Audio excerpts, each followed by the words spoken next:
Hey everybody, I'm back. This is Mark with another English lesson. And now we're going to look at these two words. You've seen them before, should and shouldn't. So I'll walk you through some examples for should and shouldn't. And these two words we use for when we're giving a recommendation, right? Something that we think is a good idea. So for today, we'll talk about Singapore. A lot of you are from Singapore, or maybe you want to come to Singapore. So when you come to Singapore, I think you should go to Universal Studios. It's very fun. It's not as big as like the American Universal Studios, or I think Japan has a Universal Studios in Osaka.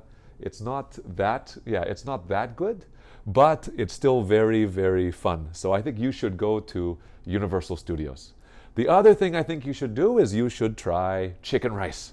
It's a very special food in Singapore. We have very, very famous chicken rice. You can add chili to it. You can just really enjoy a Singaporean flavor if you enjoy chicken rice. So you should try chicken rice. And then one more. If you're in Singapore, it's more difficult for us to go out during lunchtime, right? Around noon, it's very, very hot. So I think you should go out in the evening. If you want to explore Singapore, then in the evening, it's much cooler, so you can enjoy yourself a little bit more. All right? So there's my should. Good idea. We can also use should in the negative. So should, good idea. Shouldn't, right, you got it. It's a bad idea.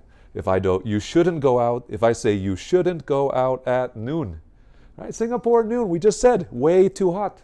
You shouldn't go out at noon. And, right, my coworker, he told me, right, Mark, you shouldn't drink coffee after 6. Some people, if they drink coffee in the evening, they cannot sleep. So this is very good advice. You shouldn't drink coffee after 6. So, as always, I'd love to see you guys using this grammar. Just remember, if you're using this grammar, a word like should is a special kind of verb. We need to use an infinitive after the shouldn't. After this verb, should go, should try, should be. Okay? Use your infinitive, simple version of the verb. But again, make your comment below. Give me an idea. Can you give me advice? What should I do? Right? What shouldn't I do? I'd love to see your comments below, and I'll see you next time.